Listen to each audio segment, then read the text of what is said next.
चंद्रशेखर। उपाध्यक्ष महोदय, मुझे कोई विशेष भाषण नहीं देना है। बहुत दुख के साथ मैं बोलने के लिए तैयार हुआ हूँ। गोधरा की बात की जाती है, उस दिन निष्पक्ष के 10-20 लोग आके मुझसे कहे कि मैं भी कुछ बोलूँ।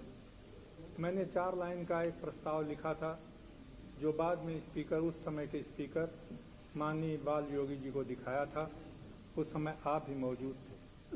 मैं इस राय का था कि सब मिलकर के गोधरा की भर्त्सना करें और ये कहें कि देश शांति में रहे। लेकिन क्षमा करेंगे हमारे मित्र जो ये पूछते हैं कि गोधरा पर कोई उठा क्यों नहीं, आपने उठने का समय नहीं दिया। आपकी संख्या ज़्यादा थी, इधर से केवल कुछ लोगों ने शोर मचाया। मेरी तमाम कोशिश के बावजूद भी हमारे कुछ परम मित्रों ने भी इतने संयम नहीं दिखाया कि कोई दूसरा भी गोधरा के बारे में बोल सके। शायद आप समझते थे कि वो अकेला आपका काम है और आप ही प्राणों की रक्षा करने के लिए जिम्मेदार हैं, चाहे वो हिंदू के हो, मुसलमान या दूसरे धर्मों के प्राणों की तो आपके लिए कोई मर्यादा शायद नहीं है। हमारे मित्र विजय कुमार मल्होत्रा से एक ही निवेदन मैं करना चाहूँगा, अध्यक्ष महोदय, उपाध्यक्ष महोदय, आपके निवेदन से। वो विचारवान व्यक्ति हैं, पढ़े लिखे आदमी हैं। उनके सामने शास्त्रों की एक कहानी दोहराना चाहूँगा। एक जंगल में एक बढ़ई रोज कुल्हाड़ी लेके जाता था, उसमें बेंट नहीं लगी हुई थी। जंगल का सबसे बूढ़ा पेड़ कहता था, घबराओ मत, इससे कुछ नहीं होने वाला है। कुछ दिनों के बाद उसके कुल्हाड़ी में एक बेंट लगा हुआ था। उस दिन उसने बूढ़े ने कहा, अब ये जंगल बचने वाला नहीं है, क्योंकि घर का ही एक आदमी उसके साथ मिल गया। इसलिए उड़ीसा की घटना ज्यादा खतरनाक है। आप ये मत समझिए तुलना की जा रही है। अगर हम कह सकते हैं कि जो कुछ श्रीनगर में हुआ वो बाहरी ताकतों ने किया, अगर हम कह सकते हैं जो कुछ हुआ वो दिल्ली में इस संसद में, उसमें भी बाहरी ताकतें थी, वही बहाना हमें उड़ीसा में नहीं मिलता।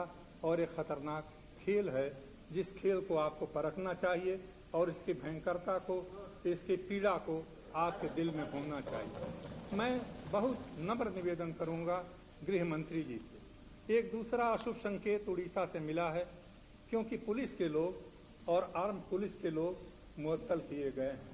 ये भी एक मनोविज्ञान पैदा हो रहा है।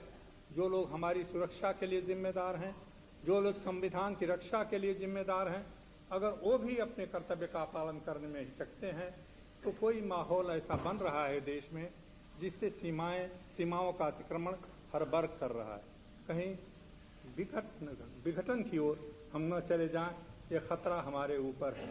मैं नहीं कहता क्या उनको प्रोत्साहन मिला होगा, लेकिन हमें ख्याल करना चाहिए 83 या 85 या 90 बरस के बूढ़े आदमी जिन्होंने किसी दिन विश्व हिंदू परिषद की रचना की थी गुजरात में, अगर वो वक्तव्य देते हैं और कहते हैं कि वहाँ की जो हत्या है वो प्रक्रिया के रूप में हुई, और यहाँ पर भी कुछ सदस्य कह रहे थे गोधरा पर क्यों नहीं बोले।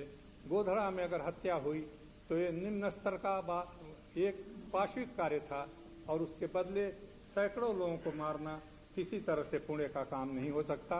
कम से कम जो मैंने भारतीय संस्कृति के बारे में, हिंदुत्व के बारे में सीखा है, समझा है, उसमें इस बात की कोई अनुपंथ नहीं मिलती। मैं कहूँगा गृह मंत्री जी से इस पहलू की ओर ध्यान दें। कहीं हमारे सुरक्षा बलों में ये भावना न फैल जाए, कहीं फौज के दिलों में ये बात न आ जाए। आपने इस मामले को देखा है, कितनी हिचक है हमारे लोगों में जो सुरक्षा के लिए जिम्मेदार हैं, इस तरह की जिम्मेदारी लेने के लिए।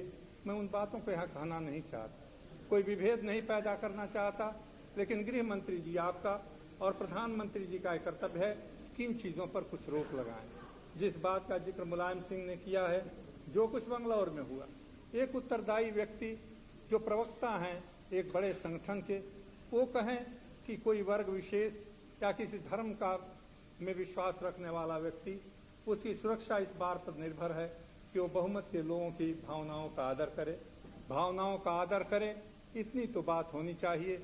लेकिन अगर कोई भावना का आदर नहीं करता है, उसको सजा देने का अधिकार गृह मंत्रालय को है, लेकिन उसकी सुरक्षा करने की जिम्मेदारी भी गृह मंत्रालय की है। दोनों बातें जुड़ी नहीं हुई हैं। उपाध्यक्ष महोदय, मैं इन मित्रों से जो आज सत्ता में हैं बहुत नम्र निवेदन करता हूं कि जिस तरह से खतरा उड़ीसा में है उसी तरह से खतरा आपके लिए है। वीरन्ना नायडू की बात आपको केवल जज्बातों का इजहार दिखाई पड़े, लेकिन याद रखिए अगर आपके बीच का ही एक आदमी इस तरह के जज्बात रखता है तो कहीं ये एनडीए का सिराजा बिखर न जाए, क्योंकि आप ही के बीच का आदमी वो आवाज उठा रहा है जो आवाज आज जनता की आवाज बनती जा रही है।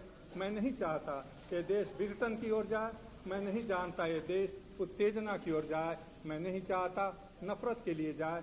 इसीलिए उपाध्यक्ष महोदय, इन बातों की ओर मैं संकेत करके ही ये निवेदन करूंगा गृह मंत्री जी से कुछ ऐसा कदम उठाइए ताकि सभी वर्गों में विश्वास पैदा हो सके।